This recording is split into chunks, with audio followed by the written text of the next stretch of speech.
anbiya'i wal mursalin amma ba'd. Ahlan wa sahlan wa marhaban bi fikum para jamaah Masjid As-Sunnah Bintaro yang Allah Azza wa Jalla memuliakan. Alhamdulillah bini mati tadi musolihat. Pertama-tama mari kita panjatkan puji syukur kehadiran Allah Azza wa Jalla yang telah begitu banyak memberikan nikmat sehat, nikmat iman, nikmat Islam dan kesempatan kepada kita hingga kita masih dapat berkumpul untuk menuntut ilmu pada malam hari ini 23 Rajab 1443 Hijriah yang bertepatan dengan tanggal 25 Februari 2022 bersama Al-Ustaz Al-Fadil Dr. Firanda Dirja Hafizul Ta'ala.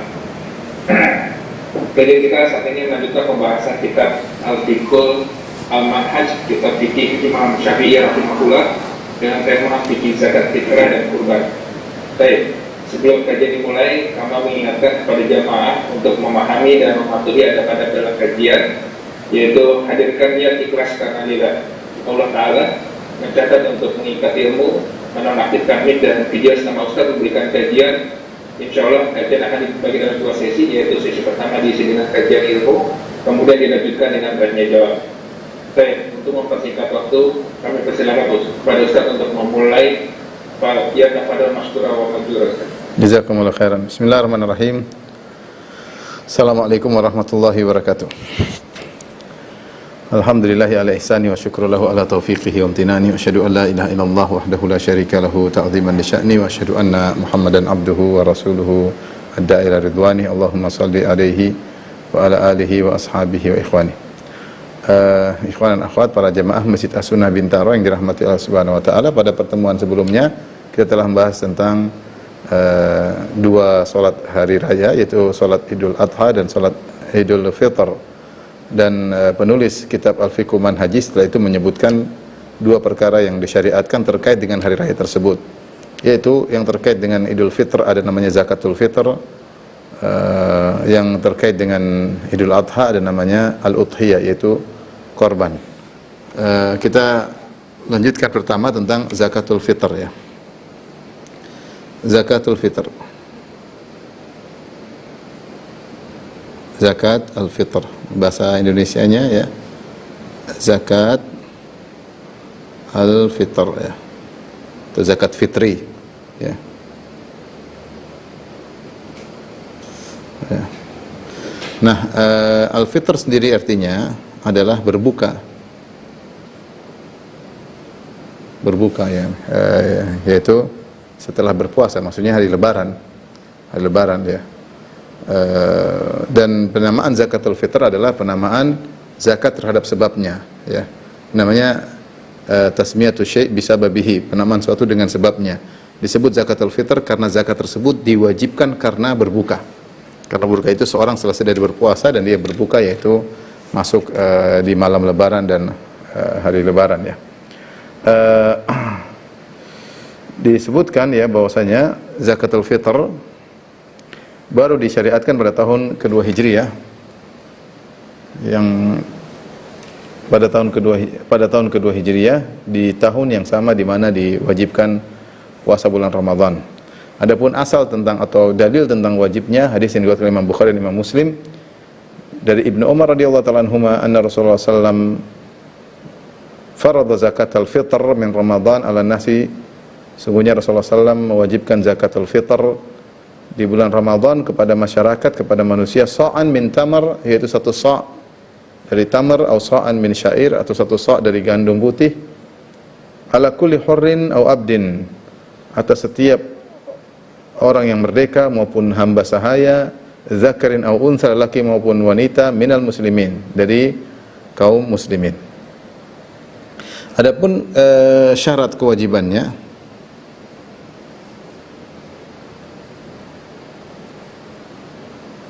syarat kewajiban zakat fitr,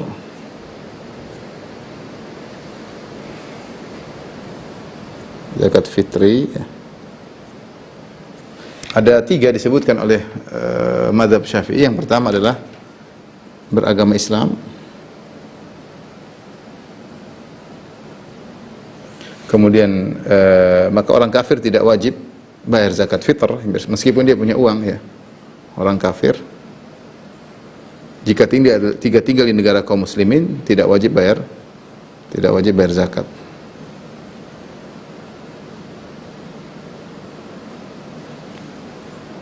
Meskipun tinggal di bawah naungan negeri kaum muslimin.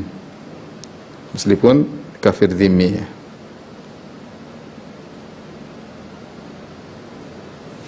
Baik.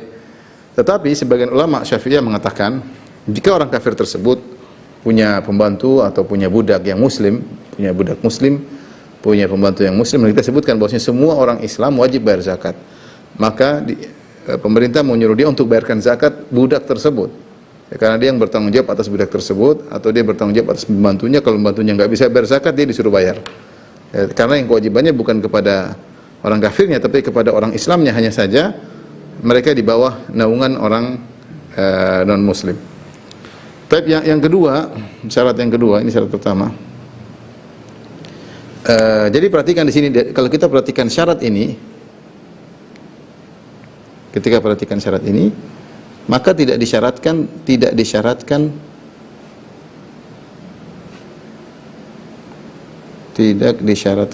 balik, tidak berakal, tidak juga ya. Merdeka juga tidak disyaratkan. Artinya apa? Kalau ada anak kecil pun kena kewajiban zakat. Orang gila pun kena kewajiban zakat. Siapa yang di bawah tanggungannya bayarkan zakat dia ya. Meskipun ini asalnya terkait dengan orang puasa, tapi ketika dalam hadis tadi Rasulullah mewajibkan ala kulli hurrin aw abdin dzakrin aw untha, semuanya, baik orang merdeka maupun budak, lelaki maupun wanita, minal muslimin. Pokoknya orang Islam siapapun dia hidup maka kena kewajiban zakat. Tidak harus balik, tidak harus berakal, tidak harus merdeka, budak pun kena kewajiban. Yang kedua, syarat yang kedua adalah dia mendapati terbenam matahari. Mendapati terbenamnya matahari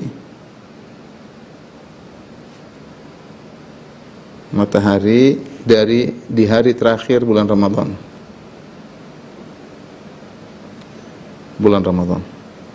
Yaitu dia mendapati malam takbiran, gampangannya. Ya, mendapati malam takbiran. Ya, artinya ketika matahari terbenam, malam takbiran dia masih hidup. Ya. Maka dari sini siapa yang meninggal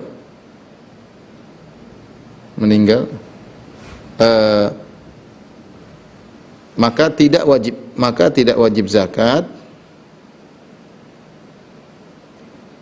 fitr maksudnya, yang meninggal sebelum terbenam. Ini tidak wajib zakat. Demikian juga tidak wajib zakat yang lahir setelah terbenam. Tidak wajib zakat. Ya, karena dia tidak mendapati, dia lahir setelah terbenam, dia enggak mendapat terbenamnya matahari. Demikian juga kalau ada orang masuk Islam. Yang masuk Islam setelah terbenam, ini juga tidak terkena kewajiban zakat karena dia tidak mendapati terbenamnya matahari. Beda kalau dia masuk Islam sebelum terbenam. Begitu dapat terbenam matahari, dia kena zakatul fitr. Demikian juga misalnya seorang menikah dengan wanita,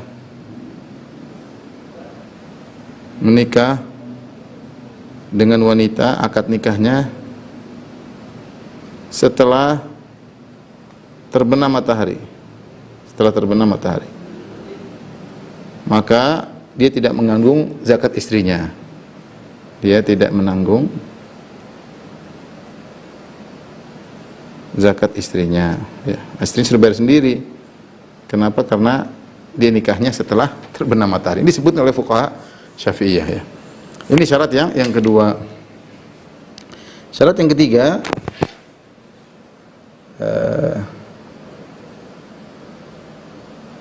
memiliki harta yang lebih,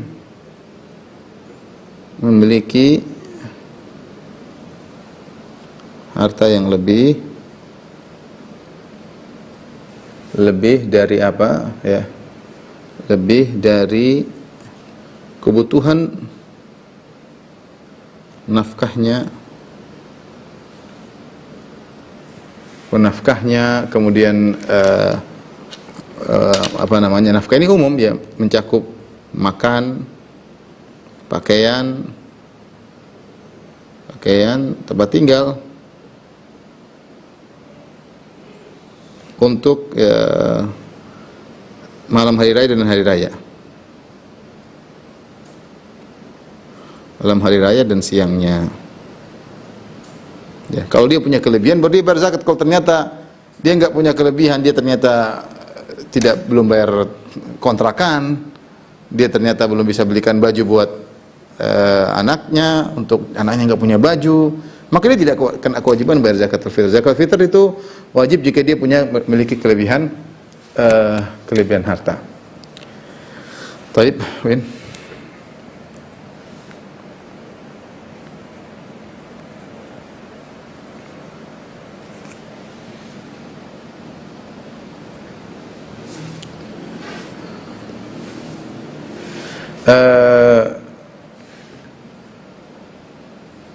Orang yang wajib kita keluarkan zakat fitrah, yang wajib kita bayarkan atau kita keluarkan atau bayarkan zakat fitrahnya,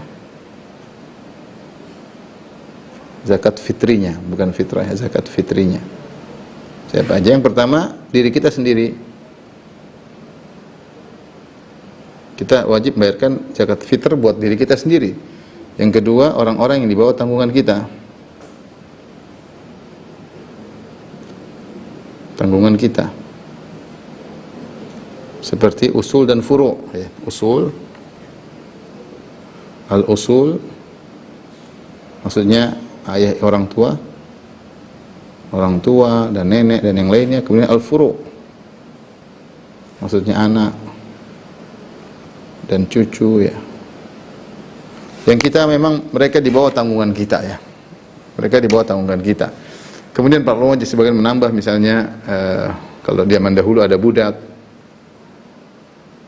Kemudian misalnya pembantu yang tidak mampu. Pembantu yang tidak mampu bayar zakat, kita bayarkan. Nah, ini semua kita bayarkan tanpa harus minta izin.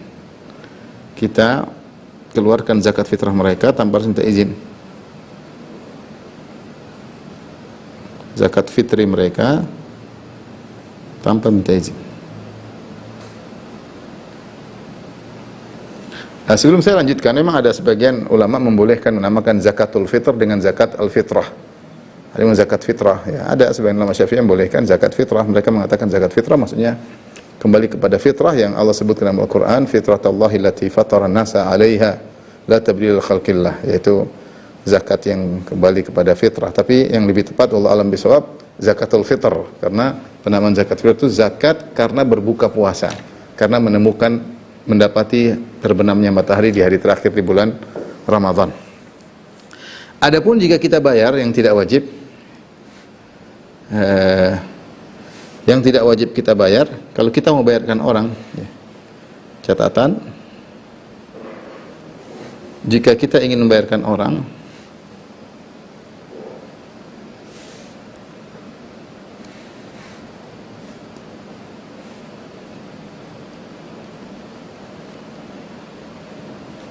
membayarkan zakat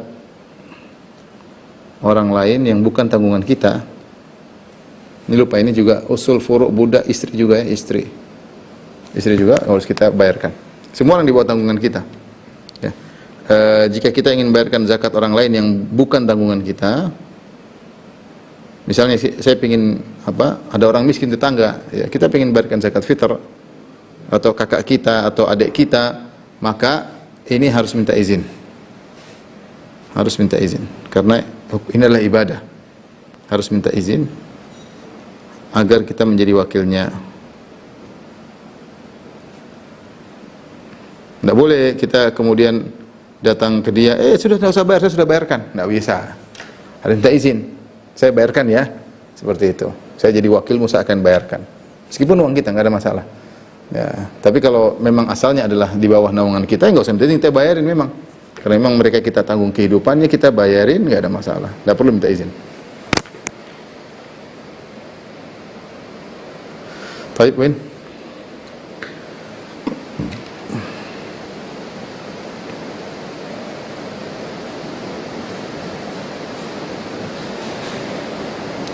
Selanjutnya kita akan bahas tentang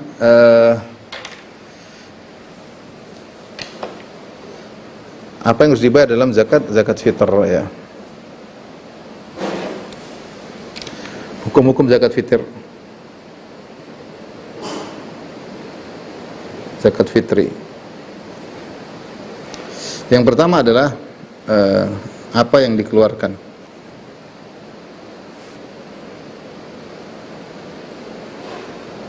Yang dibayar atau dikeluarkan. Dalam hadis Rasulullah SAW menyebutkan di zaman Nabi SAW, di zaman Nabi yang dikeluarkan adalah sa'an min tamr, satu sa' ya. Satu sa' korma atau syair ya, gandum putih. Jadi atau ya, gandum putih atau zabib apa kismis. Ya, ini diantara yang yang dikeluarkan di zaman Nabi Shallallahu Alaihi Wasallam. Intinya satu sa', ya, satu sa'. Kalau kita simpulan ini semua adalah makanan pokok. Ini semua makanan pokok. Oleh karenanya dikiaskan kepada ini semua. Kalau zaman kita biasanya beras. Zaman kita adalah beras. Di zaman kita adalah beras. Yang mendominasi adalah beras. Adalah beras. Kalau ternyata di suatu masyarakat mereka memiliki berbagai macam makanan pokok, ada yang jagung, ada yang suka makan jagung, ada yang suka makan beras, ada yang suka makan korma, ya kita boleh bayar semuanya. Mau korma boleh, semudah kita karena itu makanan pokok kita. Tapi kalau masyarakat semuanya makan nasi, ya sudah, kita bayar apa? Bayar nasi, tidak jadi masalah. Seandainya masyarakat ada yang bayar sering makan pokoknya selain nasi, kita boleh bayar dengan makanan pokok, ya. Baik. Kedua, berapa kadarnya? Kadar zakat fitr. Zakat fitri. Satu sa'. Itu sa'an. Nah, sa' ini adalah ukuran volume. Ini adalah ukuran volume. Bukan berat. Di zaman Nabi SAW mereka ketika melakukan jual beli mereka menggunakan sa'. Sehingga sampai sekarang ada sebagian teman-teman yang memiliki sa' nabawi, mereka punya sanad. Saya dulu pernah ketemu seorang juga memiliki sa' nabawi, tapi sanadnya rupanya ada rawi yang bermasalah gampangnya gitu. Tapi intinya takribi, sekitar suatu yang mendekati, ya, satu sa' ya. Ya, jadi ketika kita mau konversi, ya, pertama sa'-nya sendiri hanya kira-kira tidak karena ada sa' nabawi ya, mirip-mirip ya. Ketika mau dikonversi jadi masalah. Ketika dikonversi, jika dikonversi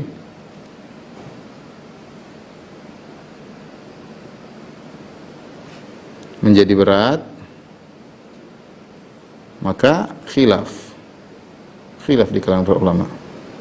Khilaf ya. Ada yang mengatakan 2,7 kilogram, ada yang mengatakan 2,5 kilogram, ada yang mengatakan 2,4 kilogram.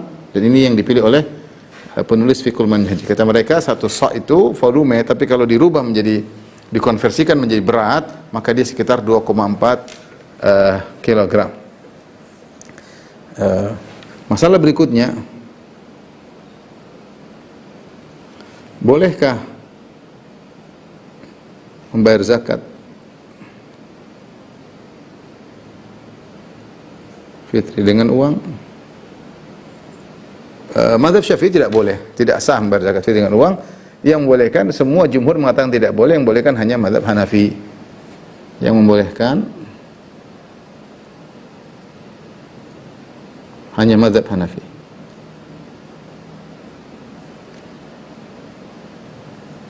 Namun yang benar tidak boleh ditinjau dari dalilnya. Pertama, Rasulullah SAW ketika menyebutkan sok, jadi sok itu adalah 4 amdad, 4 mud. 1 mud itu begini. Kalau 4 mud berarti 1, 2, 3, 4. Itulah 1 sok kira-kira. Rasulullah SAW wudunya 1 mud, kalau mandinya 1 sok, 4 kali begini jumlah airnya. Apakah boleh dibayar dengan uang? Jawabannya yang lebih tepat tidak boleh. Kenapa? Karena di zaman Nabi SAW, Rasul mengatakan satu sok korma, 1 sok gandum putih, 1 sok zabib ya. Ini semua kalau dikonversikan menjadi nilai beda-beda. 1 sok korma harganya tidak sama dengan 1 sok gandum, satu sok gandum tidak sama harganya dengan 1 sok zabib. Sehingga Rasulullah SAW memandang pada ukuran volume. Nah, kalau kita mau bilang harus ikut dengan uang, pertama di zaman Nabi ada uang, di zaman para sahabat ada uang, ada dinar, ada dirham. Namun mereka tidak pernah membayar zakat dengan dirham, tidak pernah. Yang kedua, kalau kita mau menjadikan uang sebagai patokan, uang yang mana? Apakah harga kormanya kah, atau harga di zaman Nabi kan ada harga korma, ada harga syair gandum putih, ada harga zabib, ini beda-beda semua. Kismis semuanya beda. Jadi patokan yang mana?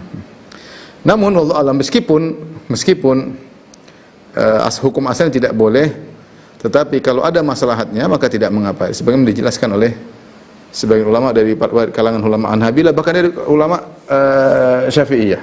Ya, saya bacakan perkataan penulis fikih manhaji, mereka 3 orang, penulis para ulama Syafi'iyah, mereka berkata,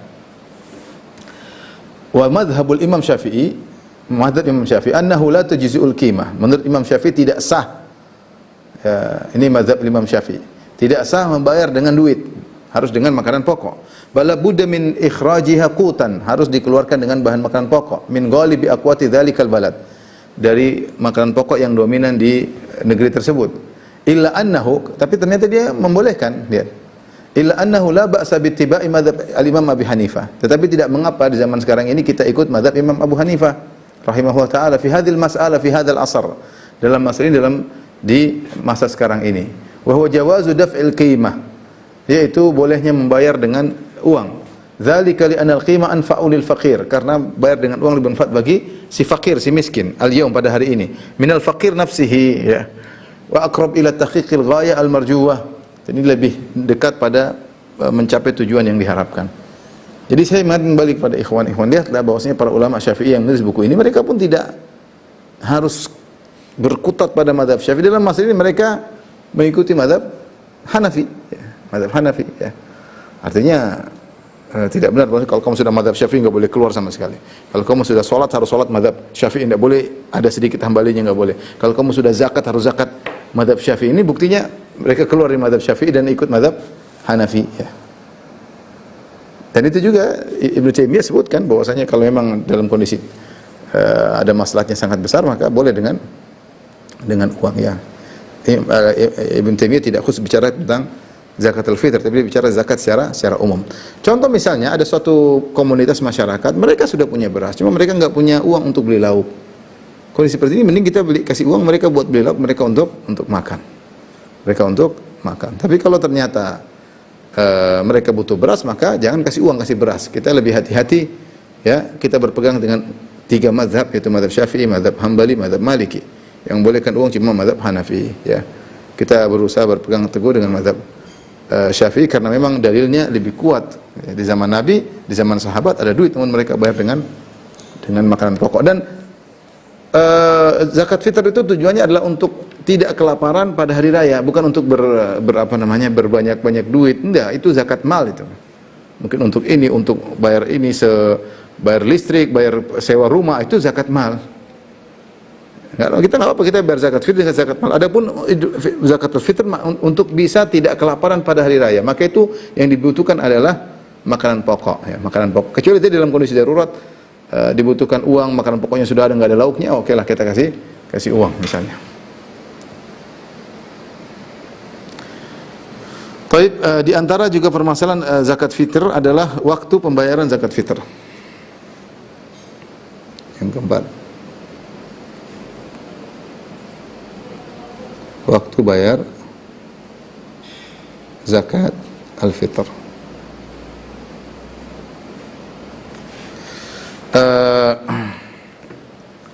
Mazhab Syafi'i membolehkan. Jadi ada namanya waktu wajib. Dua, perhatikan. Ada dua waktu. Waktu boleh, waktu wajib. Waktu wajib kapan? Jika telah terpenuhi dua sebab. Jika telah terpenuhi dua sebab. Ya, dua sebab itu adalah apa sih dua sebab yang menyebabkan zakat fitri harus dibayar? Dua sebab. Yang pertama puasa, yang kedua adalah terbenamnya matahari di hari terakhir.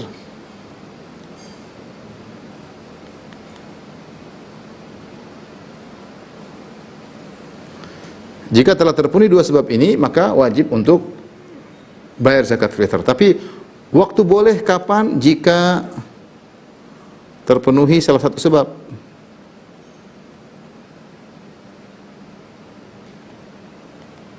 Di antaranya misalnya puasa saja. Ya. Oleh karenanya mazhab Syafi'i mengatakan zakat fitr boleh dibayar dari awal bulan Ramadan. Karena menurut mereka zakat fitr sebabnya dua, puasa dan terbenam matahari, sebagaimana kita jelaskan sebelumnya. Nah, kalau seorang sudah puasa hari pertama, sudah puasa hari kedua, dia sudah boleh bayar zakatul fitr. Karena dia sudah melakukan sebab pertama. Dan ini waktu boleh, bukan waktu wajib, waktu boleh. Ini semisal apa? Dikiaskan semisal bayar zakat mal. Zakat mal itu sebabnya dua, haul dan nisab. Haul dan nisab. Kalau sudah terpenuhi kedua-duanya, maka sudah wajib bayar zakat mal. Dia sudah punya nisab dan sudah haul, sudah tahun depan masih bertahan nisabnya, maka wajib bagi dia bayar zakat al-fitr. Tapi para ulama mengatakan jika seorang baru terpenuhi satu sebabnya itu nisab, dia punya uang sudah mencapai nisab emas 80 juta, maka ketika sudah mencapai nisab dia boleh bayar zakat meskipun belum sampai haul. Ini boleh. Kenapa? Karena itu waktu boleh, bukan waktu wajib. Karena sudah mengenai satu sebab. Adapun kalau dia bayar sebelum nisabnya sampai, maka tidak sah, itu bukan zakat fitr, sedekah. Dia hanya boleh membayar zakat fitr kalau sudah mencapai nisab. Kalau sudah boleh mencapai nisab meskipun haulnya belum sampai. Makanya para fuqaha mengatakan boleh seorang bayar zakat mal lebih cepat setahun, 2 tahun boleh. Dia bayar untuk 2 tahun sekalian, boleh bayar 3 tahun sekalian. Boleh, yang penting nisabnya ada.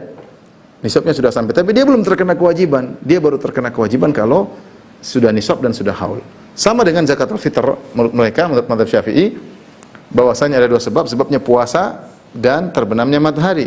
Kalau sudah terpenuhi dua-duanya, maka wajib bayar zakat. Tapi kalau baru terpenuhi satunya, puasa, maka sudah boleh. Mereka boleh bayar zakat dari awal. Ini pendapat mazhab Syafi'i.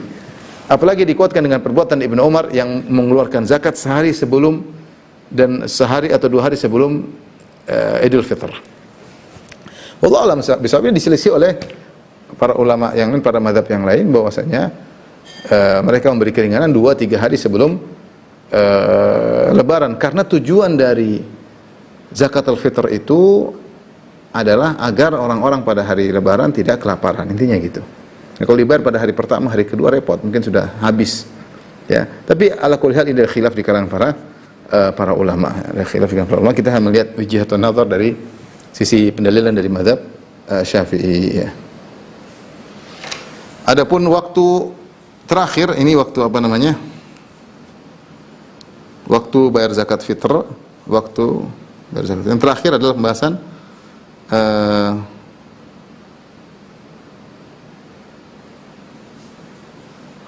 waktu batas terakhir, batas waktu terakhir.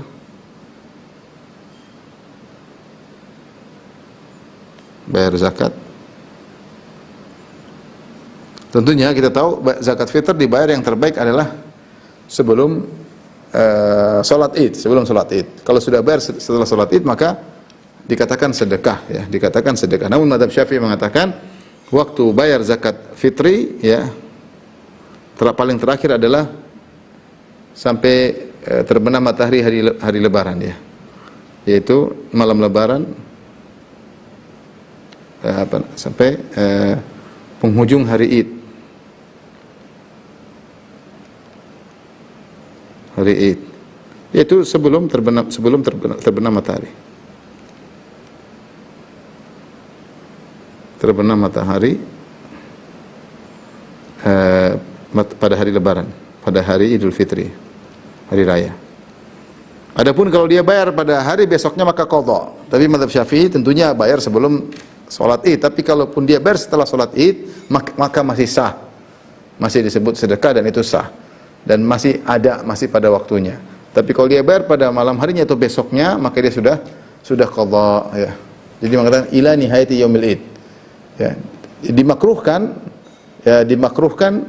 menurut Syafi'i yukrahu ta'khiruha an salatil Id. Dimakruhkan membayar zakat fitrah setelah salat Id, hukumnya makruh tapi tidak sampai pada derajat haram, masih sah. Ila nihayati yaumil Id, sampai penghujung hari Lebaran, yaitu sebelum matahari terbenam masih boleh bayar zakat dan masih sah. Dan itu masih ada. Tapi kalau diakhirkan lagi sampai malamnya atau besoknya, maka dia berdosa. Athim ya walazimahul qadha, dia dosa dan dia wajib untuk membayar dengan qadha. Baik, kita selesai dari zakat al-fitr. Kita masuk pada berikutnya adalah tentang kurban ya, yang terkait dengan hari raya Idul Adha.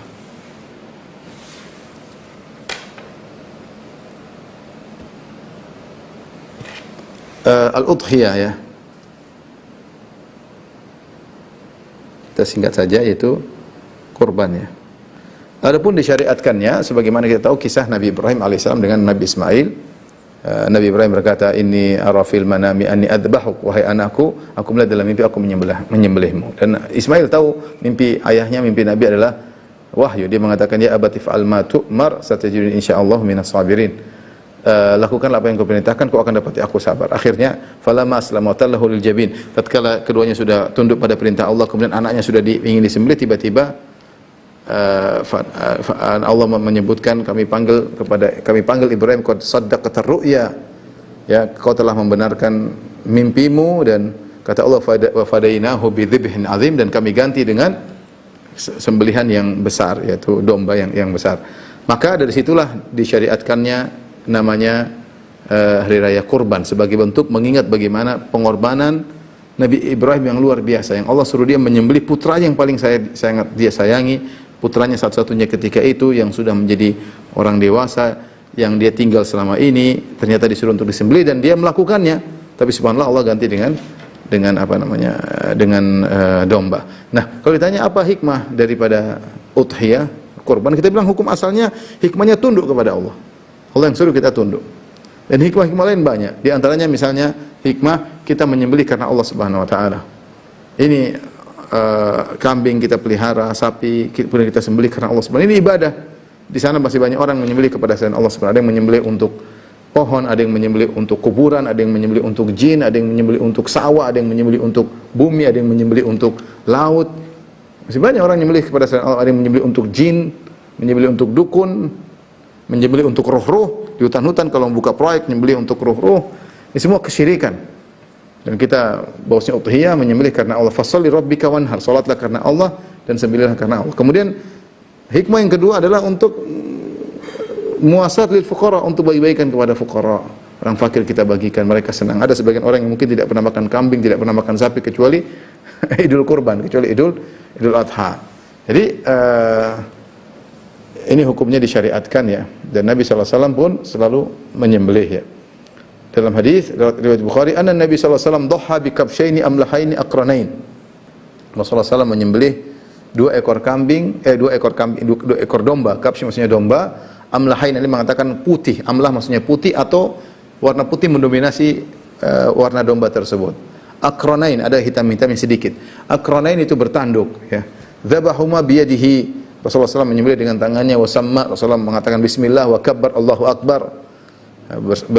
Bertasmiyah bismillah dan takbir, wa wada'a rijlahu ala safahihima. Rasulullah SAW meletakkan kakinya di leher kambing tersebut, kemudian beliau sembelih ya. Baik. Hukum udhiyah maka tidak sampai pada derajat wajib menurut jumhur ulama ya. Dia adalah sunnah muakkadah hukum kita sekarang kita bicara tentang hukum-hukum kurban. Hukum-hukum kurban. Yang pertama, hukumnya sendiri, hukum asalnya adalah hukum asal sunnah muakkadah.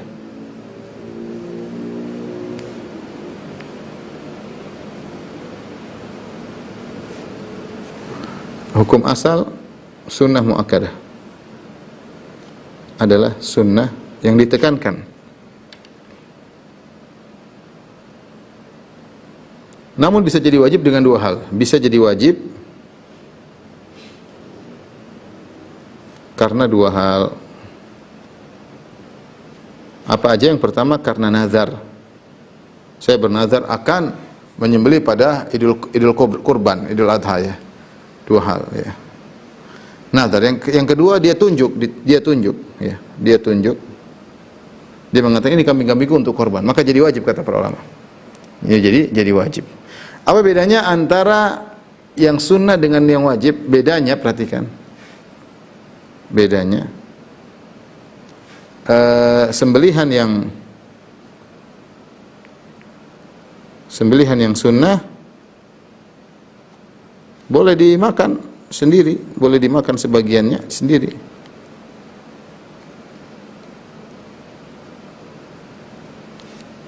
Oleh penyembelih, oleh dirinya.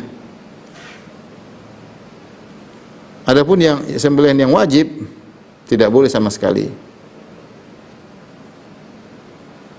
Dia tidak boleh makan. Ini seperti musim haji juga. Haji kan ada namanya dam, ada namanya al-hadyu. Al-hadyu maksudnya hewan yang disembelih karena kita haji qiran atau kita haji tamattu boleh dimakan, kita boleh makan, kita bagi-bagi sisanya. Tapi kalau itu dam, kita karena melanggar, kita menyembelih kambing, maka tidak boleh kita makan, semuanya harus sedekah karena dia adalah sembelihan yang wajib. Ini hukum asalnya. Terus yang berikutnya, apa yang boleh disembelih?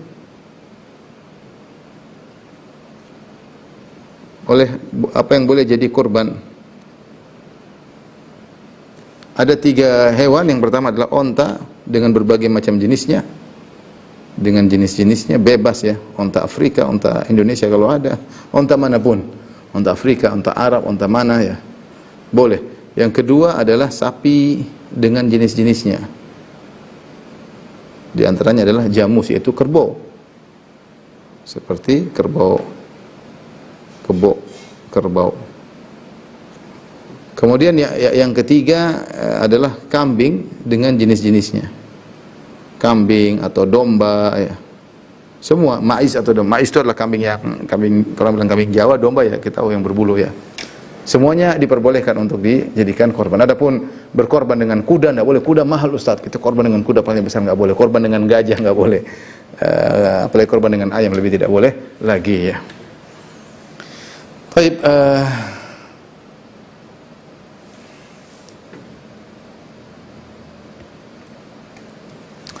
siapa yang disunahkan untuk berkorban? 3. Yang dianjurkan untuk berkorban?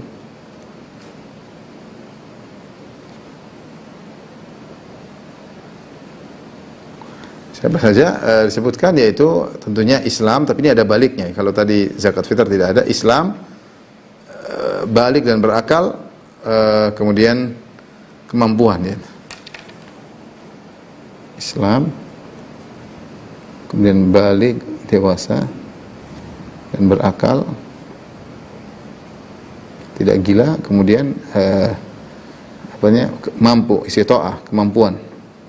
Mampu maksudnya adalah yaitu dia punya uang lebih daripada kebutuhan nafkahnya ya, dari kebutuhan nafkahnya, baik kebutuhan makannya, kebutuhan pakaian untuk dia dan keluarganya, kebutuhan untuk bayar tempat tinggal ya. Selama 4 hari, selama hari raya Idul Adha dan hari tasyrik. Jadi tanggal 10 sampai tanggal 13. Ini maksudnya mampu tadi, saya jelaskan tadi. Maksudnya mampu tadi punya uang lebih dari kebutuhan untuk menyediakan nafkah. Nafkah tersebut mencakup sandang pangan papan untuk 4 hari. Kalau dia punya kelebihan maka bisa beli, untuk beli kambing silakan dia korban. Tapi kalau enggak, ternyata ada utang harus dia bayar, ternyata baju anaknya belum dia beli, ternyata kebutuhan primer belum dia, maka tidak dianjurkan untuk menyembelih. Baik. Terkait dengan hewan-hewan ini, syarat-syarat hewan.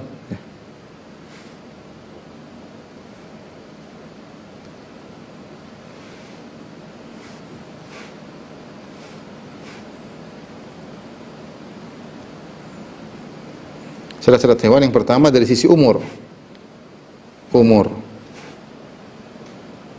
Sini jelaskan bahwasanya onta adalah telah genap 5 tahun, itu masuk tahun ke-6. Onta itu dia sudah genap 5 tahun, masuk tahun ke-6. Masuk tahun ke-6 Hijriyah tentunya. Tahun ke-6. Artinya sudah genap 5 tahun. Tinggal hari besoknya sudah tahun ke-6, sudah boleh dijadikan korban. Yang kedua, sapi, yaitu masuk tahun ketiga.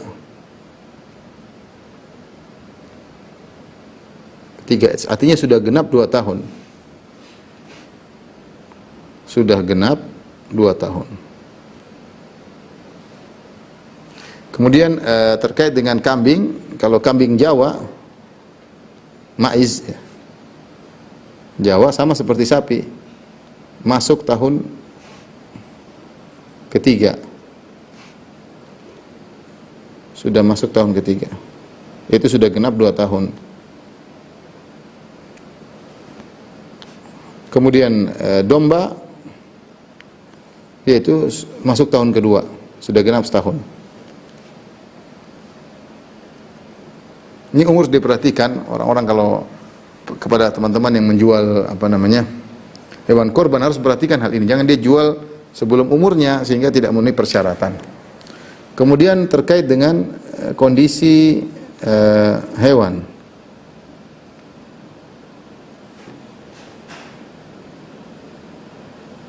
Hewan harus terhindar dari 4 cacat, ya, harus terhindar kosong dari 4 cacat. Cacat tersebut adalah apa? Sangat sakitnya jelas, sakit yang jelas. Yang kedua, buta satu yang jelas. Al-awar,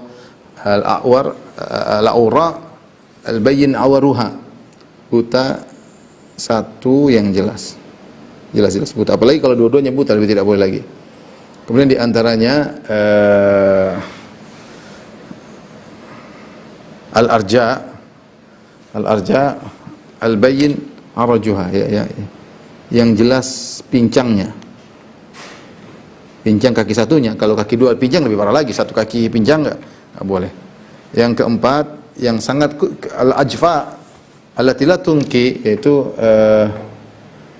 sangat kurus, saking kurusnya tidak ada sumsumnya. Baik, ini adalah 4 cacat yang disepakati. Kalau kita perhatikan mazhab Syafi'i selalu mengembalikan kepada ini terkait dengan gemuknya hewan tersebut. Sakit jelas, tidak bisa makan, akhirnya kurus. Kemudian kalau pincang teman-temannya, kambing-kambing yang lain atau onta-onta lain sudah pada makan, dia masih sulit jalannya, sehingga dia tidak dagingnya kurang. Sama apalagi buta satu, apalagi dua buta, dia susah untuk makan, lihat makanan buta. Demikian juga yang sangat kurus. Adapun aib-aib dilihat pada ini seperti kupingnya hilang, pantatnya terpotong atau dikebiri, maka itu ada pembahasan di kalangan para ulama. Tapi intinya mereka mengatakan semua cacat yang mengantarkan pada berkurang daging, maka hendaknya tidak disembelih. Taib, masih ada hukum-hukum berikutnya. Sebentar, ini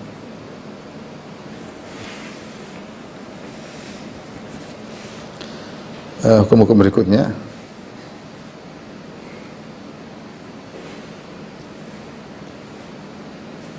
Lanjutan.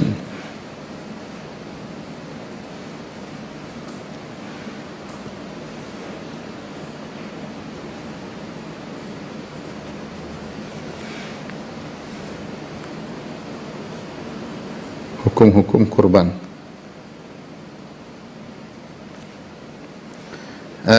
Yang kelima di antaranya ya,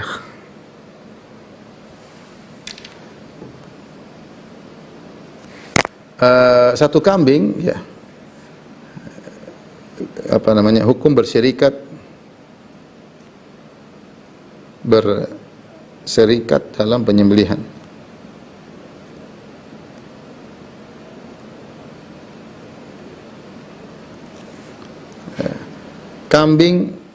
Satu kambing hanya untuk satu orang. Satu kambing maksimal satu orang. Maksimal hanya untuk satu orang.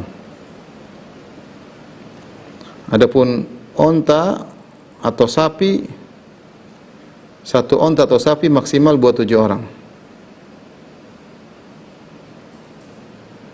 Artinya apa? Kalau satu sapi buat 2 orang boleh, satu sapi buat 1 orang juga boleh. Tapi kalau kambing maksimal hanya satu orang ya. Hanya 1 orang. Oleh karenanya yang sering ditanyakan, bagaimana Ustaz di hukum sekolah anak-anak SD kemudian kumpul uang, mereka ingin berkorban, kita bilang nggak bisa. Ya, kalau mereka mau, misalnya mereka kumpul uang terus uangnya dihadiahkan kepada gurunya yang berkorban. Karena satu kambing, beli kambing tidak boleh rame-rame. Kalau dia itu adalah untuk latihan korban sekedar, tapi tidak dikatakan hewan korban yang sah. Atau ini kambing sedekah, oke. Karena satu kambing hanya buat satu orang. Sebagaimana caranya dia kumpulkan uang, kasih orang lain, kasih mamanya, kasih siapa untuk berkorban, oke, nggak ada masalah. Tapi atas nama orang tersebut, ya. Para ulama membedakan antara pemilik kambing dengan men-share pahala. Kalau men-share pahala kata mereka bebas. Misalnya kita boleh memotong seekor kambing, saya bilang pahalanya saya bagi-bagi buat keluarga, buat ayah saya yang sudah meninggal, ibu saya yang sudah meninggal, oke. Tetapi atas kambing itu atas nama saya, karena satu kambing cuma satu orang. Nggak boleh 5 orang gabung 1 ekor kambing, nggak boleh ya. Nggak ada, kalau nggak mampu nggak dipaksa kok. Ini kan bagi yang mampu. Tapi kalau sapi, onta boleh 7 orang maksimal, 1 ekor sapi 7 orang. Ini terus persoalan berikutnya 6, hukum berkorban untuk mayat, berkorban atas nama mayat.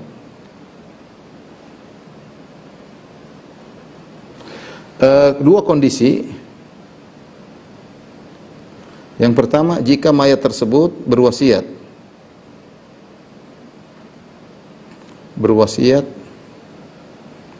dari yaitu 1/3 harta warisannya, maka ini tentu boleh ya, tanpa khilaf, tidak ada khilaf. Ini juga mazhab Syafi'i membolehkan. Kondisi yang kedua,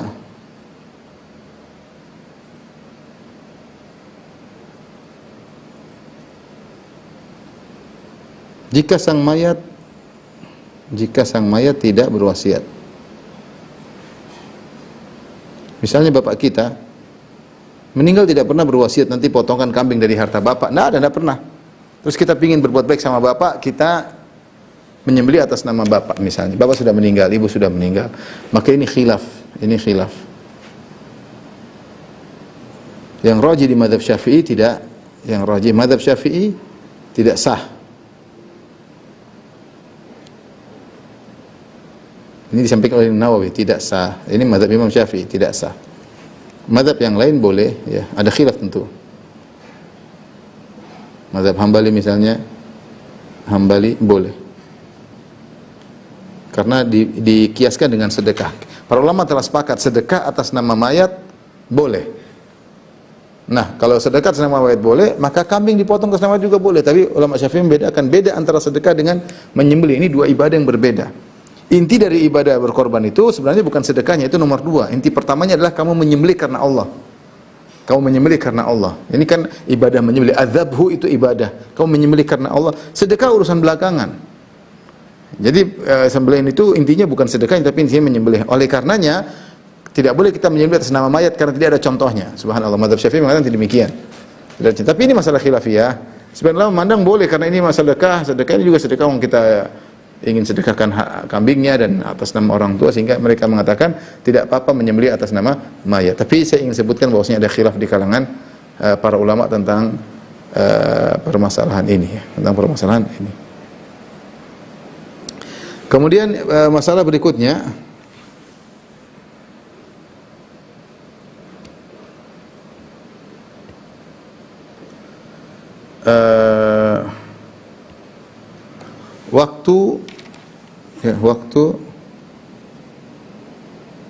waktu penyembelihan.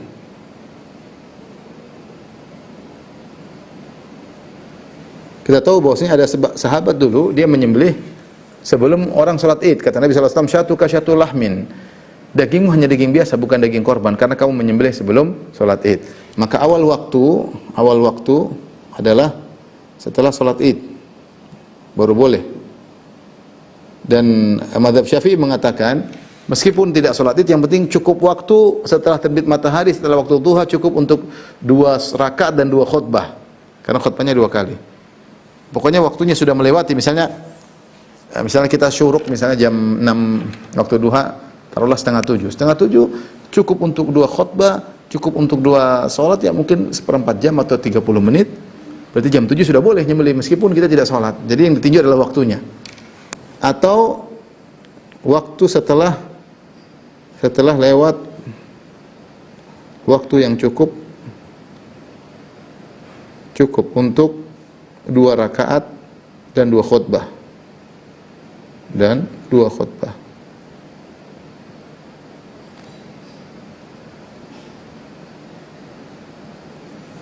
Ini awal. Adapun akhir ya. Akhir adalah sebelum terbenam matahari tanggal 13 Zulhijjah. Sebelum terbenam matahari 13 Zulhijjah, hari terakhir tasyrik Zulhijjah ini ya. Jadi kita masih boleh menyembelih, ada 4 hari berarti. Hari tanggal 10 kita boleh menyembelih. Kemudian hari tanggal 11 boleh menyembelih. Hari ke-12 juga boleh menyembelih. Hari ke-13 sebelum terbit matahari boleh kita menyembelih. Jadi ada awal waktu dan ada akhir waktu ya.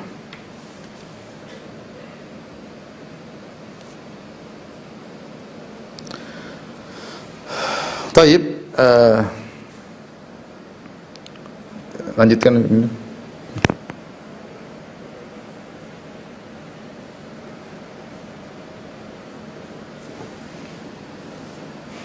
Sunnah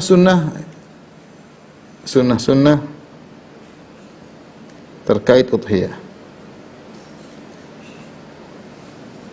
Tentunya saya lupa tadi, kalau orang nyembelih harus bilang bismillah Allahu akbar ya. Bismillah Allahu akbar. Minka walaka ya. Sunnah udhiyah contohnya diantaranya pertama adalah kalau bisa dibagi 3. Ini bagi yang bukan yang wajib ya, tapi yang sunnah.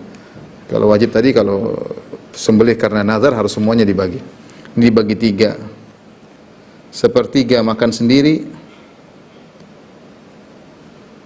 sepertiga untuk orang miskin, untuk sedekah, sepertiga untuk hadiah. Namun mazhab Syafi'i mengatakan yang utama adalah makan sedikit, sisanya yang terbaik disedekahkan semuanya,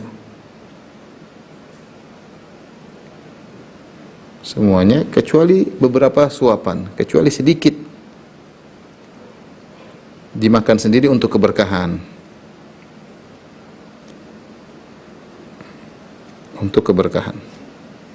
karena Rasulullah SAW makan dari sembelihannya ya. Ini diantara sunnah. Terus tadi tidak boleh juga kulitnya kita jual, dan tidak boleh juga kita jadikan upah sebagai orang yang menyembelih, tidak boleh ya. Taib.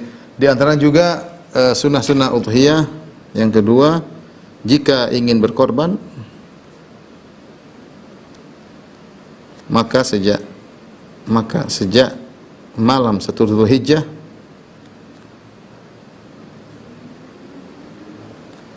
makruh ya, atau tidak sampai haram, yaitu makruh memotong kuku dan rambut.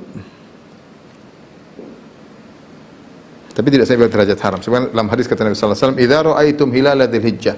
Jika kalian melihat hilal Dzulhijjah wa arada ahadukum ayyudhahi, dan sebagian kalian ingin berkorban, falyumsik an sya'rihi wa adhafirihi, maka tahan kukunya dan tahan rambutnya. Kenapa? Ada yang mengatakan ya untuk bertasyabbuh dengan orang muhrim, orang ihram. Orang ihram, karena orang ihram enggak boleh. Intinya, tapi tidak sampai pada derajat haram, tapi hanya derajat makruh. Barang siapa yang ingin menyembelih, meskipun dia belum punya sembelihan, tapi dia sudah ingin menyembelih, dia sudah berlaku sejak malam 1 Dzulhijjah, sudah jangan potong kuku dan jangan cukur rambut. Kemudian di antara sunnahnya adalah menyembelih sendiri, sebagaimana Nabi SAW lakukan, ya. Menyembelih sendiri, ya. Kalau tidak bisa, maka diwakilkan atau diwakilkan, dan dianjurkan dihadiri. Ia hadir, ia melihat, dianjurkan. Kalau zaman sekarang terkadang kita korban di tempat lain, maka tidak ada salahnya kita pakai video call, kemudian kita lihat, kemudian kita bilang hadza minka walak, ya. Ya, yang beli bismillah Allahu akbar, kita bilang ya Allah ini darimu dan untukmu, ya. Tidak apa-apa kita lihat dengan video call, sebagaimana sebagian teman ketika itu ada yang menyembelih dilihat dengan video call, sehingga bisa menyaksikan itu semuanya. Kemudian bagi hakim, bagi penguasa, yang keempat disunahkan bagi penguasa menyembelih di lapangan, ya, tempat sholat, menyembelih di lapangan sholat agar dilihat, jadi syiar, ya. Wallahu bisawab, ini saja mungkin yang saya sampaikan terkait dengan zakat fitr dan udhiyah. Kalau ada yang bertanya saya persilahkan. Wallahu ta'ala alam bisawab. Masya Allah. Jazakallahu khair Ustazuna atas ilmu dan nasihat yang telah disampaikan. Barakallahu fiik. Baik Ustaz, Anda izin lanjutkan ke sesi tanya jawab, ya. Silakan. Para jemaah ini melakukan Allah jalan-jalan, kami mempersilahkan pada pertanyaan langsung dapat tombol raise di aplikasi Zoom, atau bisa juga mengetik pertanyaan melalui kolom chat dan melalui nomor WhatsApp yang sudah kami sampaikan. Dan kami ingatkan untuk pertanyaan sesuai dengan tema, yaitu tentang fikih zakat fitrah dan kurban. Baik, sambil menunggu anak bacakan dari kolom chat dulu, Ustaz. Ya.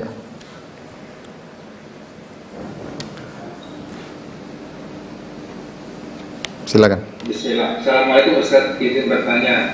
Dulu saat saya hamil 8 bulan, saya pulang kampung karena ibu saya. Saya mau zakat fitrah, ibu saya bilang bayi yang dalam kandungan saya harus dizakatin juga karena sudah ditiupkan ruhnya.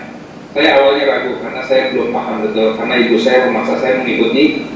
Saya kira mengikuti ibu. Apakah itu bagaimana hukumnya Ustaz? Mohon nasihatnya. Untuk janin tidak sampai pada derajat wajib, tidak, tapi dianjurkan. Disunahkan, dianjurkan untuk dibayarkan zakat, tapi tidak sampai pada derajat wajib. Yang wajib yang hidup, itu yang wajib, ya. Wallahu a'lam bishawab.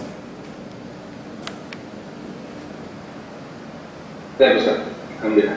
Selanjutnya Ustaz, Assalamualaikum Ustaz. Assalamualaikum warahmatullahi wabarakatuh. Jika pasangan suami istri namun hanya mampu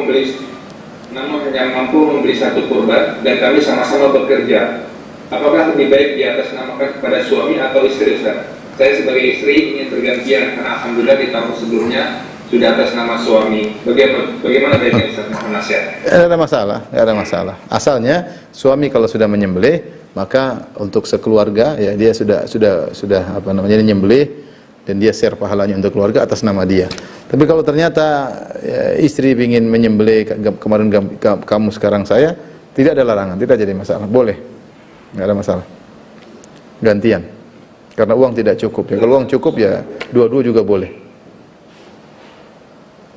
Masya Allah. Ustaz. Selanjutnya Ustaz, Assalamualaikum Ustaz, izin bertanya.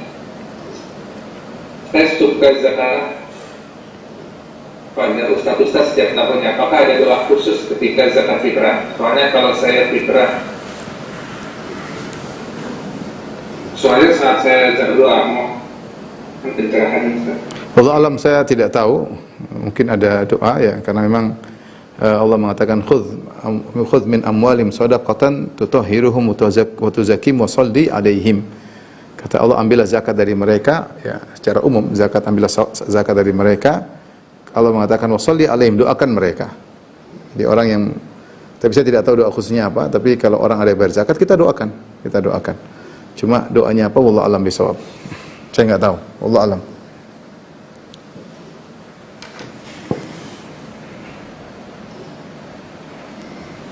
Silakan. Bismillah. Ada berhasil di sebagian masjid tempat ada zakat fitrah dibayarkan menggunakan uang, dan sebagian uang tersebut dibagi-bagikan pada pengurus masjid. Bagaimana hukumnya, Ustaz? Maka nasihatnya. Zakat fitr asalnya adalah untuk fakir miskin. Ini hukum asal.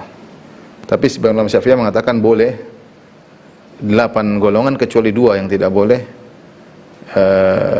yaitu diantaranya adalah al-amilin, ya, orang-orang yang bekerja. Mereka tidak berhak mendapatkan zakat al-fitr, ya. Mereka tidak mendapatkan zakat al-fitr, ya. Kecuali kalau yang lain sudah tidak ada, baru mereka boleh mendapatkan zakat al-fitr. Orang amilin, orang-orang yang ngurusin zakat, ya, mereka digaji sesuai dengan kerjaan mereka, ya. Jadi bukan misalnya mereka kumpulkan zakat al-fitr, kemudian mereka bagi 1/8 buat kita, sisanya kita bagi-bagi. Enggak begitu. Caranya mereka dibayar sesuai dengan kerjaan. Kalau mereka kerja cuma sehari, 2 hari, 3 hari, ya kerjaan kira-kira segitu mereka dibayar. Bukan berarti mereka dapat beras 1 ton, kemudian 8 ton, mereka bagi 8, 1 ton buat mereka. Enggak begitu, ya. Enggak begitu, ya.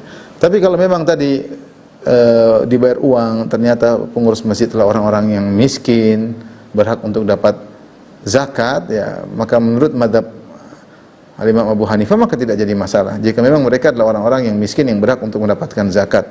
Kita tadi mengatakan ada sebagian ulama berpendapat boleh pakai uang. Kita menghargai itu pendapat tersebut. Nah, selama pengurus masjid adalah orang miskin, maka boleh dikasih zakat al-fitr. Wallahu ta'ala alam bisawab. Ustaz, Masya Allah, sudah menjelaskan. Ustaz, ada yang resen, tafadhol akhir ukhti Firly untuk menyampaikan pertanyaan, kami ingatkan yang sesuai dengan tema kepada ukhti. Bismillahirrahmanirrahim. Assalamualaikum warahmatullahi wabarakatuh. Waalaikumsalam. Izin bertanya tadi mengenai jika mayat tersebut berwasiat dari 3 harta warisan, tadi maksudnya bagaimana, karena kurang paham. Lalu yang kedua, bila menyerahkan zakat fitrah itu yang paling afdol kepada pihak masjid atau langsung kepada orangnya. Lalu yang ketiga, pada saat kita mengkodok karena membayar zakatnya sudah melampaui waktunya, itu caranya bagaimana Ustaz mengkodoknya? Apakah di waktu itu, apakah di waktu Ramadan berikutnya setelah mau menjelang waktu sholat itu? Jazakallah khairan katsiran. Saya lupa juga pertanyaannya. Tapi yang diantaranya, kalau yang pertama 1/3, maksudnya mayat itu sebelum dia meninggal, dia tulis wasiat. 1/3 harta saya, sebagiannya untuk beli kambing, misalnya untuk beli sapi disembelih. Itu maksudnya begitu. Oh ya. Terus yang kedua tadi apa? Yang kedua tadi bila lewat yang kedua adalah membayarkan sebaiknya melalui amil zakat atau langsung kepada kalau kita bayar, seserah kalau memudahkan bagi kita mana yang mudah. Kalau kita bisa bayar langsung itu lebih baik. Kita tahu ada orang miskin, kita langsung kasih, kita pastikan, ya, kita berikan kepada orang miskin secara langsung. Yang ketiga, kalau sudah lewat waktu, kita mengqadha, ya sama dengan cara bayar, jangan ditunda sampai lebaran berikutnya, ya. Kapan kita terlambat sehari, besoknya langsung kita bagikan kepada orang yang membutuhkan, meskipun sudah terlambat, tapi dikatakan oleh mazhab Syafi'iyah sebagai qadha, ya, tidak jadi masalah. Dan dia berdosa karena dia menunda, dia beristighfar kepada Allah Subhanahu wa taala. Pada saat dia sudah membayar, seandainya ada orang yang sudah membayar sesudah lewat waktunya, lalu dia membayar lagi yang lain, atau pada saat dia membayar waktu itu sudah qadha? Itu aja, dia qadha, dia sudah salah karena dia menunda, dia beristighfar, dan dia cari orang miskin, dia bayarkan. Ya. Okay. Oh iya, kalau ada masih ada pertanyaan lagi, silakan. Masih ada lagi? Atau sudah habis? Ya, Ustaz. Masih ada waktu, Ustaz. Satu lagi pertanyaan, satu lagi silakan. Masya Allah. Satu lagi pertanyaan kalau ada. Izin satu lagi, Ustaz, ini masuk yang Korea, Ustaz. Baik, izin untuk membacakan yang di WA. Assalamualaikum Ustaz, ingin bertanya terkait malam ini. Saat ini kondisi saya punya uang cukup untuk kebutuhan hidup pokok, tapi saya punya perhiasan emas yang cukup kalau dijual untuk membeli kambing kurban. Apakah saya termasuk golongan yang mampu dan sebaiknya berkurban? Mohon nasihatnya Ustaz. Iya, kalau mampu ya buktinya punya aset bisa dijual, mampu untuk berkorban.